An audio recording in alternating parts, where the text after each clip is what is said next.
ह्या केकची ऑर्डर मला मदर डेसाठी आलेली होती आणि तुम्ही इथे बघू शकता हा आपला टॉप सेलिंग फ्लेवर आहे म्हणजे ट्रफल। जर तुम्हाला पण असं परफेक्ट ट्रफल बनवायचं असेल तर माझ्या चॅनलवर मी ऑलरेडी व्हिडिओ अपलोड केलेला आहे, तिथे जाऊन तुम्ही बघू शकता। हा हाफ केजीचा केक इथे मी बनवत आहे। आणि मला एक सांगायचं होतं की खूप जणांचे मला मेसेज येतात की त्या ट्रफल कसं बनवायचं ते सांगा, तर त्याचासुद्धा व्हिडिओ मी चॅनलवर अपलोड केलेला आहे, सो तिथे जाऊन तुम्ही बघू शकता।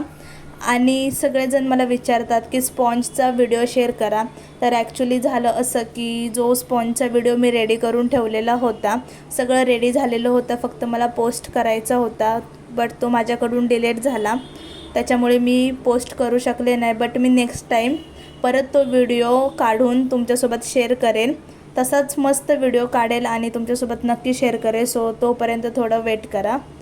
आणि अशा प्रकारे हा केक मी इथे कंप्लीट करत आहे। हा पूर्ण मला पर्पलमध्ये बनवायचा होता, सो तो मी कंप्लीट केला। हॅपी मदर डे लिहायचं होतं आणि छोटी छोटी फुलं काढायची होती, सो तसं मी सगळं कंप्लीट केलं। तुम्ही बघू शकता मी छोटी छोटी फुलं इथे कशी काढलेली आहेत, खूप भारी डिझाईन आहे आणि खूप छान हा केक दिसत होता, एकदम क्यूट असा। तर अशा प्रकारे मी इथे छोटी छोटी फुलं काढून घेतलेली आहे आणि हा केक मी कंप्लीट केलेला होता। हा केक मला बेलापूर स्टेशनला द्यायचा होता आणि मी राहते कामोठेमध्ये, सो हा केक माझ्या फ्रेंडचाच होता, सो त्याच्यामुळे मी ऑर्डरला हा बोलले। खूप मस्त असा हा केक झालेला आहे आणि हा केक झाल्यावर याला मी फ्रीजमध्ये सेट व्हायला ठेवलं आणि नंतर मग तिचा कॉल आल्यावर याला डिलिव्हरी करायला घेऊन गेले। तर अशा प्रकारे हा केक मी इथे कंप्लीट केलेला आहे। जर तुम्हाला पण आवडला असेल तर लाईक करा, फॉलो करा आणि जर तुम्हाला पण अशा केकच्या ऑर्डर्स द्यायच्या असतील तर मला DM करा। भेटूया नेक्स्ट व्हिडिओमध्ये।